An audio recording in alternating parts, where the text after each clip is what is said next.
आज हम इस वीडियो में त्रिकोणमिति चैप्टर रखे हैं और त्रिकोणमिति के बारे में हम लोग बेसिक जानकारी लेंगे। और जो भी त्रिकोणमिति का बेसिक जानकारी है पहले हम उसको डिस्कस कर लेते हैं कि त्रिकोणमिति का प्रयोग कहाँ पर होता है और त्रिकोणमिति होता क्या है। तो त्रिकोणमिति जो हम लोग प्रयोग कर सकते हैं केवल समकोण त्रिभुज में, केवल समकोण त्रिभुज में ही हम लोग त्रिकोणमिति का प्रयोग कर सकते हैं। जहाँ भी समकोण त्रिभुज का सिचुएशन दिखेगा वहाँ पर त्रिकोणमिति का प्रयोग हम लोग कर सकते हैं। और त्रिकोणमिति अनुपात होता क्या है, तो समकोण त्रिभुज में जो है उन भुजाओं के अनुपात से त्रिकोणमिति परिभाषित किया गया है। तो इसमें तीन भुजा होता है, एक होता है परपेंडिकुलर, लंब बोलते हैं, परपेंडिकुलर पी से सूचित करते हैं। दूसरा होता है आधार, बी से सूचित करते हैं। और तीसरा होता है कर्ण, एच से सूचित करते हैं। ये समकोण त्रिभुज में तीन भुजाएं हैं, एक होता है लंब जिसको कि पी से सूचित करते हैं, दूसरा होता है आधार जिसको कि बी से सूचित करते हैं, और तीसरा होता है कर्ण जिसको कि एच से सूचित करते हैं। तो इससे कैसे त्रिकोणमितीय अनुपात उत्पन्न होता है, कैसे इसे बनाया जाता है। तो पहला है कि तीन भुजाएं हैं, तीनों भुजाओं का हम लोग तीनों भुजाओं में दो भुजाओं को लेकर के बारी बारी से अनुपात करेंगे। एक बार P और B का अनुपात लेंगे, एक बार P और H का अनुपात लेंगे, और एक बार H और B का अनुपात लेंगे। तो जब P और H का अनुपात किया जाता है, पर लंब और कर्ण का अनुपात किया जाता है, तो वो एक अनुपात वैल्यू आता है, उसको साइन कहा जाता है। यानी साइन डिफाइन किया जाता है लंब और कर्ण का अनुपात करके, लंब और कर्ण का अनुपात करके साइन डिफाइन होता है। अच्छा, आधार और कर्ण का अनुपात जब करते हैं तो उससे जो अनुपात वैल्यू आता है वो कॉस कहा जाता है। यानी कॉस इस प्रकार से कॉस डिफाइन होता है, कॉस परिभाषित होता है बी और एच का अनुपात करके। बी और एच का अनुपात करते हैं तो वो कॉस आ जाता है, यानी आधार बाई कर्ण, आधार और कर्ण का अनुपात होता है कॉस। तीसरा होता है लंब और आधार का अनुपात जब करते हैं तो क्या आता है, तो लंब और आधार का जब अनुपात करते हैं तो tan आता है। यानी tan हमारा डिफाइन हो जाता है लंब और आधार से, यानी P बाई B से। P और B का अनुपात करते हैं तो हम B बाई H करते हैं तो हमारा कॉस आता है, और P बाई H करते हैं तो हमारा साइन आता है। तो ये तो हो गया। फिर H बाई P का अनुपात करेंगे, H बाई P का अनुपात भी एक दूसरा वैल्यू हो सकता है H बाई P, वो होता है कौशिक, इसका नाम रखा गया है कौशिक। H बाई H और P का अनुपात जब करते हैं तो इस अनुपात को कौशिक नाम रखा गया है। उसके बाद B और H का तो कौस रखे थे, H बाई B जो होगा, H बाई B जो अनुपात आएगा उसका नाम रखा गया है सेक। H बाई H और B का अनुपात को सेक नाम रखा गया है, और B और H का अनुपात को कौस रखा गया था। उसी प्रकार से P और B का अनुपात जो होता है उसका नाम रखा गया है tan, और B और P का अनुपात जो होता है, B और P का जो अनुपात होता है उसका नाम रखा गया है cot। अब इतना ही कंडीशन होता है, यानी तीन भुजाओं का हम लोग इतना ही 6 तरह का अनुपात बना सकते हैं, एक P और H का, B और H का, और P और B का, फिर इसका उल्टा। उसके बाद हम लोग इसमें देखते हैं संबंध क्या है, आखिर साइन के साथ किसका संबंध होता है। तो साइन का वैल्यू होता है P बाई H और कौशिक का वैल्यू होता है H बाई P। यही वैल्यू केवल उल्टा होता है। इस तरह के वैल्यू को व्युत्क्रम बोला जाता है, रेसिप्रोकल बोला जाता है। और जब भी दो रेसिप्रोकल संख्या को, रेसिप्रोकल नंबर को या व्युत्क्रम नंबर को हम लोग गुना करते हैं, मल्टीप्लाई करते हैं, तो उसका वैल्यू हमेशा 1 होता है। तो P और H का व्युत्क्रम H बाई H और P है, B बाई H का व्युत्क्रम H बाई B है, और P और B का P बाई B का व्युत्क्रम B बाई P है। तो अतः साइन का व्युत्क्रम कौशिक होगा, कॉस का व्युत्क्रम सेक होगा, टैन का व्युत्क्रम कॉट होगा। तो देखते हैं दोनों में संबंध क्या होता है। और ये हम पहले से जानते हैं कि दो व्युत्क्रम संख्याओं का गुणनफल हमेशा 1 होता है। तो संबंध इसका देख लेते हैं, संबंध हमारा क्या बनेगा। पहला संबंध यानी sine multiply cos, sine multiply cosec. Sine का वैल्यू होता है p/h और कॉसेक का वैल्यू होता है h/p। इस प्रकार से कटा देंगे इसको, इसका वैल्यू हमारा 1 आ जाएगा। यानी साइन को कॉसेक के साथ मल्टीप्लाई करते हैं तो इसका वैल्यू 1 आ जाता है। इस प्रकार से हमारा एक रिलेशन यहाँ से प्राप्त हो जाता है। साइन यहाँ से निकाल सकते हैं कॉसेक के टर्म में, और कॉसेक का भी वैल्यू निकाल सकते हैं साइन के टर्म में, क्योंकि 2 नंबर मौजूद है। 2 नंबर में से अगर साइन का वैल्यू मालूम रहेगा तो कॉसेक बता सकते हैं, कॉसेक का वैल्यू मालूम रहेगा तो साइन बता सकते हैं। तो यहाँ से साइन बराबर क्या लिख सकते हैं, साइन बराबर, अब इधर इसको कॉसेक को इधर भेजेंगे तो कॉसेक किसके साथ गुना है, उधर जाएगा भाग, यानी डिवाइड हो जाएगा कॉसेक, यानी साइन इक्वल्स टू 1/कॉसेक हो जाता है। अब यहाँ से कॉसेक का वैल्यू निकालना होगा तो साइन को हटा देंगे उधर, साइन इसके साथ मल्टीप्लाई है, उधर जाएगा डिवाइड हो जाएगा, यानी कॉसेक इक्वल्स टू हो जाएगा 1/साइन, कॉसेक इक्वल्स टू हो जाएगा 1/साइन। यहाँ पर कोण नहीं लिए हैं, साइन में चाहे कॉस में चाहे टैन में या कॉसेक सेक कॉट, इस सब में हम कोण नहीं लिए हैं। कोण इसलिए नहीं लिए हैं कि कोण अगर हम लोग लेंगे तो इसमें इस त्रिभुज की बात अगर करें तो ये लंब होगा, कभी ये आधार भी बन सकता है, ये आधार है, कभी लंब भी बन सकता है। तो हम लोग सबसे ये वाला जो इसका डिफिनीसन है ये याद रखेंगे कि लंब और कर्ण का अनुपात करेंगे तो साइन आएगा, आधार और कर्ण का अनुपात करेंगे तो कॉस कहलाएगा, लंब और आधार का जब अनुपात करेंगे तो टैन कहलाएगा। उसी तरीक़ा से इसका उल्टा कर्ण और लंब का आधार रेशियो करेंगे, अनुपात करेंगे तो कॉसेक आएगा, कर्ण और आधार का अनुपात करेंगे तो सेक आएगा, और आधार तथा लंब का अनुपात करेंगे तो कॉट आएगा। तो पहला रिलेशन हमको मिल गया कि साइन और कॉसेक का मल्टीप्लाई 1 होता है। वहाँ से साइन का वैल्यू निकालेंगे तो 1/कॉसेक कर देंगे, और कॉसेक का वैल्यू निकालेंगे तो साइन को उधर भेजेंगे तो 1/साइन हो जाएगा। यानी साइन हमेशा इक्वल होता है 1/कॉसेक का, और कॉसेक हमेशा इक्वल होता है 1/साइन का। आगे देखते हैं रिलेशन। दूसरा है कॉस का रेसिप्रोकल है सेक, कॉस थीटा लिख ही देते हैं, cos theta into sec theta. Cos का वैल्यू होता है b/h और सेक का वैल्यू होता है h/b। b कट गया, h कट गया तो इसका वैल्यू आ गया 1, यानी cos theta multiply sec theta equals to 1 हो जाता है। ये हमारा दूसरा रिलेशन आ गया। अब यहाँ पर कॉस और सेक का मल्टीप्लाई 1 हो जाता है, यानी यहाँ से कॉस का वैल्यू निकाल सकते हैं और यहाँ से चाहे तो सेक का वैल्यू निकाल सकते हैं। कॉस का वैल्यू निकालेंगे तो सेक के टर्म में आएगा, सेक का वैल्यू निकालेंगे तो कॉस में आ जाएगा। तो क्या होगा, यहाँ से cos equals to cos theta equals to sec इधर से हटाना पड़ेगा और उधर जाएगा तो मल्टीप्लाई है, डिवाइड हो जाएगा 1/सेक थीटा। ये हमारा दूसरा रिलेशन कॉस और सेक में आ गया। फिर यहाँ से चाहे तो सेक का वैल्यू निकाल सकते हैं, तो सेक इक्वल्स टू हो जाएगा, कॉस को उधर हटाएंगे, कॉस इसके साथ मल्टीप्लाई है, उधर जाएगा डिवाइड हो जाएगा तो 1 के बट्टा में हो जाएगा, सेक इक्वल्स टू 1/कॉस थीटा। ये हमारा रिलेशन हो गया। ये दूसरा रिलेशन डिराइव हो गया। तीसरा रिलेशन देखते हैं।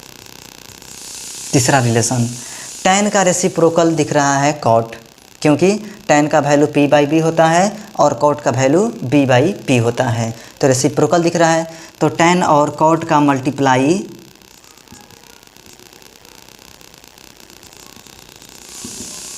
कितना होगा, p by b multiply b by p, p cut गया, बी कट गया, तो हो जाता है 1। यानी tan थीटा को cot थीटा से मल्टीप्लाई करने पर 1 आ जाता है। यानी ये हमारा तीसरा रिलेशन हो गया tan और cot में। तो यहाँ से चाहे तो tan का वैल्यू निकाल सकते हैं तो आएगा cot में, यहाँ से चाहे तो cot का वैल्यू निकाल सकते हैं, आएगा tan में।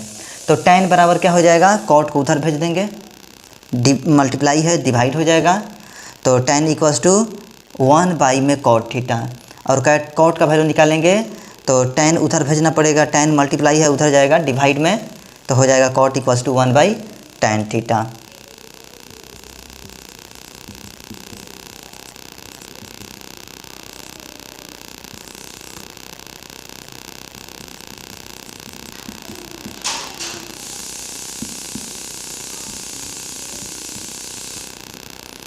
इतना हमारा रिलेशन इसमें आ गया। उसके बाद इससे रिलेटेड कुछ और भी रिलेशन देख लेते हैं।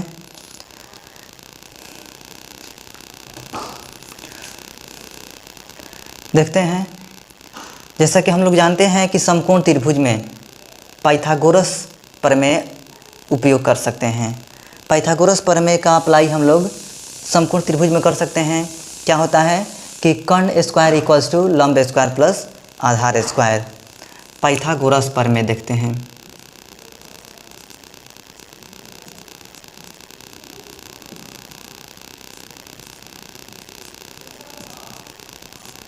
पाइथागोरस प्रमेय, पाइथागोरस प्रमेय का भी हमेशा प्रयोग समकोण त्रिभुज में ही करते हैं। तो क्या होता है पाइथागोरस प्रमेय कि एच स्क्वायर बराबर P square plus b square होता है। एच स्क्वायर बराबर P square plus b square होता है। तो अब यहाँ से हम चाहते हैं कि जो त्रिकोणमितीय आइडेंटिटी होता है, यानी त्रिकोणमिति में जो संबंध होता है कुछ और, उसको भी यहाँ पर डिराइव कर लें ताकि आगे समझने में और बनाने में मदद मिलेगा। तो हम यहाँ से देखते हैं कैसे कैसे ये डिराइव होता है। तो एच स्क्वायर बराबर P square plus b square है, यहाँ से हम चाहते हैं इधर 1 कर दें, इधर वाला वैल्यू 1 कर दें। तो 1 करने के लिए किसी भी नंबर को उसी नंबर से अगर डिवाइड कर दिया जाए तो 1 बन जाता है। यानी एच स्क्वायर है, एच स्क्वायर को 1 बनाना है तो एच स्क्वायर को एच स्क्वायर से ही डिवाइड करना पड़ेगा, तो वो 1 बन जाता है। तो ये चूँकि समीकरण है, इक्वेशन है, तो कोई भी अगर हम लोग इक्वेशन के एक साइड में करते हैं तो वही काम दूसरा साइड में करना पड़ता है, क्योंकि इक्वेशन को बैलेंस भी रखना होता है।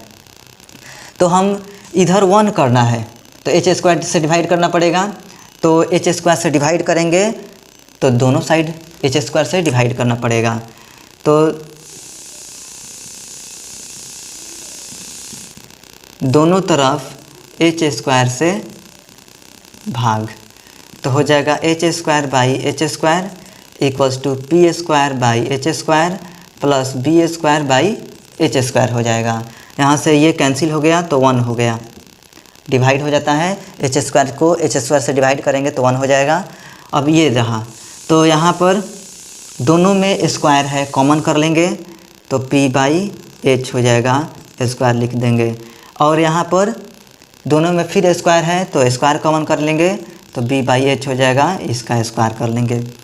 अब हम देख रहे हैं कि p और h का अनुपात क्या डिफाइन किए थे।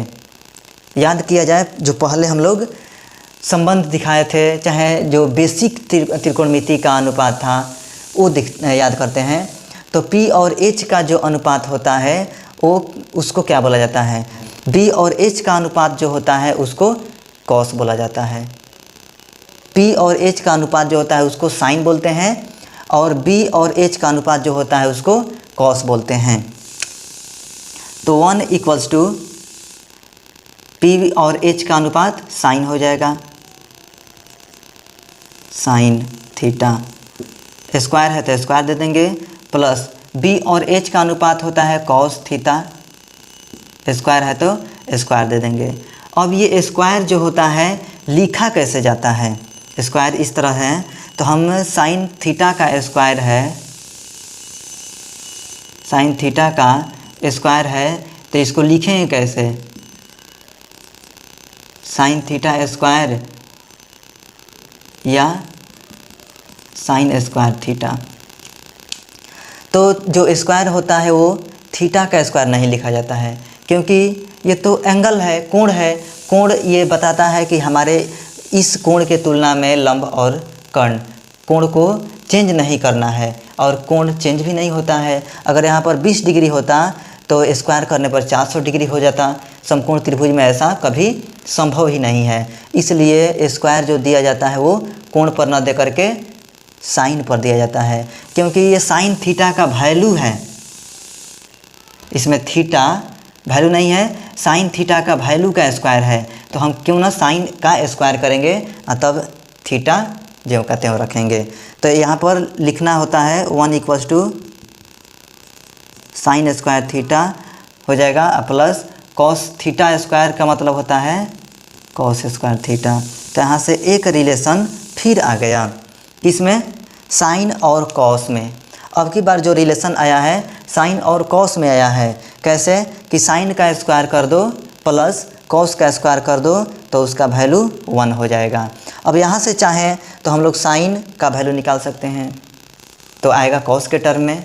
यहाँ से चाहें तो कॉस का वैल्यू निकाल सकते हैं, वो आएगा साइन के टर्म में। तो साइन का वैल्यू कैसे आएगा, तो साइन का वैल्यू फाइंड करने के लिए कॉस को इधर हटाना पड़ेगा, यानी कॉस प्लस में है, इधर आएगा माइनस में। और नहीं तो कॉस का वैल्यू निकालना होगा तो साइन को इधर भेजना पड़ेगा। साइन का वैल्यू प्लस है, साइन का चिन्ह प्लस है, तो इसलिए इधर आएगा माइनस में। तो यहाँ से देख लेते हैं साइन का वैल्यू कितना होगा। तो साइन स्क्वायर थीटा बराबर क्या हो जाएगा, तो कॉस को इधर भेजना पड़ेगा, तो 1 ही रहेगा, जो साइन इधर है वही रहेगा। ये इधर चल करके आ रहा है तो प्लस है, तो ये हो जाएगा माइनस में। ये हमारा यहीं से दूसरा फार्मूला हो गया। फिर यहाँ से चाहे तो कॉस का भी वैल्यू निकाल सकते हैं। कॉस का वैल्यू निकालने के लिए साइन को इधर भेजना पड़ेगा। साइन जब इधर भेजेंगे तो इसका चिन्ह बदल जाएगा, प्लस है तो माइनस हो जाएगा, यानी कॉस स्क्वायर थीटा बराबर हो जाएगा 1 ही रहेगा। ये इधर आ रहा है तो प्लस है तो हो जाएगा माइनस साइन स्क्वायर थीटा। यहाँ से ये दूसरा हमारा रिलेशन फाइंड कर लीजिए, यानी sine square theta plus cos square theta, ये याद रखना पड़ेगा आपको। जब ये याद है तो साइन स्क्वायर का वैल्यू यहाँ से निकाल सकते हैं, कितना हो जाएगा 1 - कॉस स्क्वायर, और कॉस स्क्वायर का वैल्यू निकालना होगा तो यहाँ से 1 - साइन स्क्वायर लिख देंगे। यानी साइन का वैल्यू निकालना होगा तो कॉस को भेजना पड़ेगा, कॉस का वैल्यू निकालना पड़ेगा तो साइन को भेजना पड़ेगा।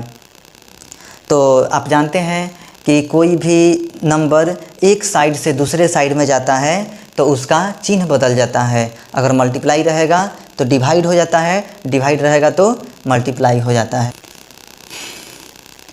ये हमारा पाइथागोरस प्रमेय है। यहाँ से हम लोग देख लिए एच स्क्वायर का वैल्यू एक तरफ करके। अब की बार हम लोग पी स्क्वायर का वैल्यू एक तरफ कर लेंगे और बाकी दोनों टर्म को दूसरे तरफ कर लेंगे। तो यहाँ से पी स्क्वायर का वैल्यू हो जाएगा तो बी स्क्वायर यहाँ से इधर करना पड़ेगा, यानी एच स्क्वायर तो एच स्क्वायर रहेगा और बी आएगा अगर तो माइनस बी स्क्वायर, इधर हो गया पी स्क्वायर, यानी पी स्क्वायर बराबर h square minus B square होता है। हमेशा एच बड़ा होता है इसलिए पी इसमें से घटेगा चाहे बी इसमें से घटेगा, घटाया जाएगा, सब्ट्रैक्ट किया जाएगा। तो h square minus B square बराबर पी स्क्वायर होता है। अब एक तरफ हमारा पी स्क्वायर बच गया है, एक तरफ हमारा पी स्क्वायर बच गया है। अब उधर क्या चीज़ से डिवाइड करेंगे, 1 हो जाएगा। तो इधर हम लोग पी स्क्वायर है तो उसी नंबर से डिवाइड करना पड़ेगा, यानी पी स्क्वायर को पी स्क्वायर से डिवाइड करेंगे। तो जब उधर पी स्क्वायर से डिवाइड करेंगे तो समीकरण के इक्वेशन के दोनों साइड ये करना पड़ता है, तो इधर भी पी स्क्वायर से डिवाइड करेंगे, इधर भी पी स्क्वायर से डिवाइड करेंगे। तो लिखेंगे दोनों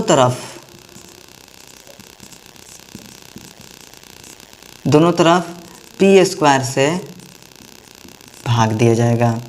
तो भाग देते हैं तो हो जाएगा H square by P square minus B square by P square बराबर P square by P square, तो ये कट गया यानी 1 हो गया।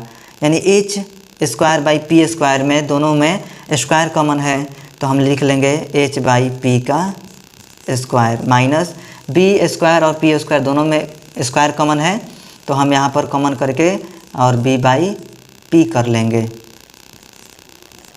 स्क्वायर इक्वल्स टू 1 हो गया।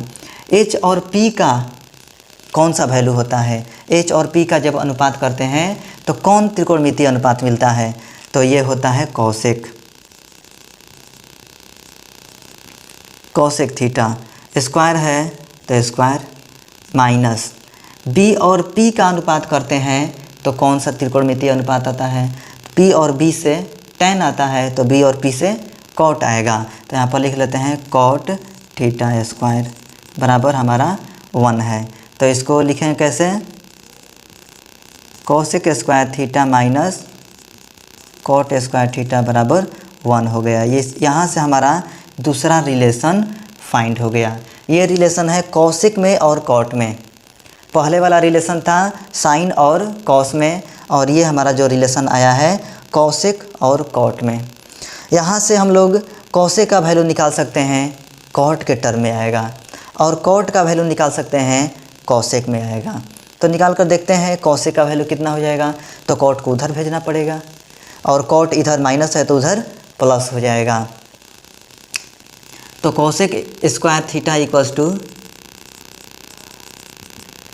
ये उधर जाएगा 1 तो 1 ही रहेगा, कॉट माइनस में है उधर जाएगा तो प्लस कॉट स्क्वायर थीटा हो जाएगा। ये हमारा इससे दूसरा रिलेशन डिराइव हो गया। फिर अगर चाहें तो कॉट निकाल सकते हैं। तो कॉट निकालने के लिए जिसका वैल्यू फाइंड करना होता है, जिसका वैल्यू ज्ञात करना होता है, उसको न्यूमरेटर में रखा जाता है और उसका साइन प्लस करके रखा जाता है। तो अभी तो इसका साइन माइनस है, तो हम इसको उधर कर देंगे, साइन बदल जाएगा, प्लस हो जाएगा, तो 1 को इधर ला देंगे, उसका 1 का प्लस है इधर आएगा माइनस होने आएगा, और ये कॉट माइनस है उधर जाएगा प्लस होने के लिए। यानी कॉसेक स्क्वायर थीटा, इसको 1 को इधर ला रहे हैं तो 1 प्लस है तो हो जाएगा माइनस, कॉट को उधर ले जा रहे हैं तो कॉट स्क्वायर थीटा, यानी कॉट स्क्वायर थीटा बराबर हो जाएगा कॉसेक स्क्वायर थीटा माइनस 1। यहाँ से हमारा रिलेशन फाइंड हो गया कॉट स्क्वायर का। यानी कॉट स्क्वायर का वैल्यू अगर दिखेगा तो वहाँ पर हम लोग लिख सकते हैं कॉसेक स्क्वायर थीटा माइनस 1, या कॉसेक स्क्वायर थीटा के जगह पर लिखना होगा तो लिख सकते हैं 1 प्लस कॉट स्क्वायर थीटा, या 1 प्लस कॉट स्क्वायर थीटा दिखेगा तो उसके जगह पर हम लोग लिख सकते हैं कॉसेक स्क्वायर थीटा। है समझ में? तो मेन हमको ये वाला रिलेशन याद रखना है, cosec square theta minus cot square theta बराबर 1 होता है। तो यहाँ से हम लोग याद कर सकते हैं कि कॉसेक स्क्वायर थीटा बराबर कॉट को उधर भेजना पड़ेगा, तो हो जाएगा प्लस में कॉट स्क्वायर। उसके बाद कॉसेक स्क्वायर थीटा हो गया, कॉट स्क्वायर थीटा अगर निकालना होगा तो कॉट स्क्वायर थीटा को उधर भेज करके 1 इधर माइनस कर लेंगे, तो हो जाएगा कॉसेक स्क्वायर थीटा माइनस 1 बराबर कॉट स्क्वायर थीटा। ये हमारा दूसरा रिलेशन हो गया P को एक तरफ करने से। आगे तो ये हमारा p square plus b square equals to h square Pythagoras प्रमेय हुआ। अब यहाँ से एक तरफ एच स्क्वायर करके फार्मूला डिराइव कर लिए हैं, यहाँ से पी स्क्वायर को एक तरफ करके फार्मूला डिराइव कर लिए हैं। अब यहाँ से बी स्क्वायर को एक तरफ करके फार्मूला डिराइव करेंगे, तो क्या हो जाएगा, पी स्क्वायर को इधर भेजना पड़ेगा, तो हो जाएगा H square minus p square बराबर बी स्क्वायर। अब हम फिर वही प्रोसेस करेंगे, जैसे कि हमको इधर 1 करना है, तो बी स्क्वायर है अभी, तो बी स्क्वायर से डिवाइड करेंगे 1 हो जाएगा, तो इधर बी स्क्वायर से डिवाइड करेंगे तो इधर भी बी स्क्वायर से डिवाइड करना पड़ेगा। यानी लिखेंगे दोनों तरफ बी स्क्वायर से भाग दिया जाएगा, तो हो जाएगा H square by b square minus p square by b square equals to b square by b square, cut करके 1 हो गया। यानी हम यहाँ पर फिर वही उसी तरीक़ा से, तो h बाई बी का square minus p by b का स्क्वायर बराबर 1 हो गया। h बाई बी क्या होता है? तो h बाई बी सेक होता है, h बाई बी सेक होता है, b बाई h कॉस होता था, तो h बाई बी सेक हो जाएगा, सेक थीटा का स्क्वायर माइनस, और p बाई बी क्या हो जाएगा? तो p बाई बी tan होता है, tan थीटा का स्क्वायर बराबर 1। अब यहाँ पर स्क्वायर रहता है तो किस तरीक़ा से लिखा जाता है वो पता हो गया है, तो सेक स्क्वायर थीटा लिख देंगे माइनस tan स्क्वायर थीटा बराबर 1 हो जाता है। ये हमारा फिर एक रिलेशन डिराइव हो गया, यानी किस में? सेक और tan में। क्या होता है कि सेक का स्क्वायर करो और tan का स्क्वायर कर दो, माइनस कर देंगे 1 आ जाएगा। यानी यहाँ पर सेक और tan में रिलेशन आया है, तो यहाँ से चाहें तो सेक का वैल्यू निकाल सकते हैं तो tan में आएगा, यहाँ से चाहें तो tan का वैल्यू निकाल सकते हैं सेक में आएगा। तो सेक का वैल्यू जब निकालना चाहें तो tan को उधर भेजना पड़ेगा, उस साइड भेजना पड़ेगा, और ये इसका साइन अभी माइनस है तो उधर जाएगा तो प्लस हो जाएगा, तो हो जाएगा 1 प्लस tan स्क्वायर। अगर हमको tan स्क्वायर का वैल्यू निकालना पड़ेगा तो tan स्क्वायर को यहाँ पर फिर माइनस है तो उधर भेजेंगे प्लस करने के लिए, और 1 को इधर भेजना पड़ेगा क्योंकि tan स्क्वायर का वैल्यू निकाल रहे हैं, तो 1 प्लस में है, इधर आएगा माइनस में, यानी tan स्क्वायर बराबर हो जाएगा सेक स्क्वायर माइनस 1। यानी यहाँ से tan स्क्वायर बराबर सेक स्क्वायर, पहले सेक स्क्वायर थीटा बराबर 1 को इधर भेजना पड़ेगा, 1 प्लस tan स्क्वायर थीटा, ये हो गया। उसके बाद tan स्क्वायर का वैल्यू लिखेंगे तो 1 को इधर भेज देंगे, सेक स्क्वायर थीटा माइनस 1 बराबर tan स्क्वायर थीटा हो जाएगा। ये हमारा पूरा मतलब कि त्रिकोणमिति में लगभग ज़्यादा यूज होने वाला फार्मूला डिराइव कर दिए। थोड़ा रिवाइज कर लेते हैं। पहला हम लोग रिलेशन डिराइव किए थे कॉस और साइन में, क्या था? Sine square theta plus cos square theta बराबर 1 होता है, यानी इस यहाँ पर दोनों के बीच प्लस साइन रहता है, तो इसलिए अगर हम किसी एक का वैल्यू निकालना चाहेंगे तो दूसरे को माइनस करना पड़ेगा। यानी साइन स्क्वायर का वैल्यू वहाँ से निकालना चाहें तो क्या करना पड़ेगा? वहाँ से हम लोग को 1 माइनस कॉस स्क्वायर करना पड़ेगा। अगर कॉस स्क्वायर का वैल्यू निकालना चाहें तो साइन को उधर हटाना पड़ेगा, साइन को माइनस बनाना पड़ेगा, तो हो जाएगा 1 माइनस साइन स्क्वायर। उसके बाद दूसरा रिलेशन था कि cosec square theta minus cot square theta. Formula derive हुआ है, किस तरीक़ा से फार्मूला डिराइव किया जाता है, ये सारा जानकारी आपको बता दिया गया है। तो हम लोग अब अगले वीडियो में इससे रिलेटेड क्वेश्चन को डील करेंगे और किस तरीक़ा से क्वेश्चन सॉल्व होता है उसको जानकारी करेंगे। Thank you.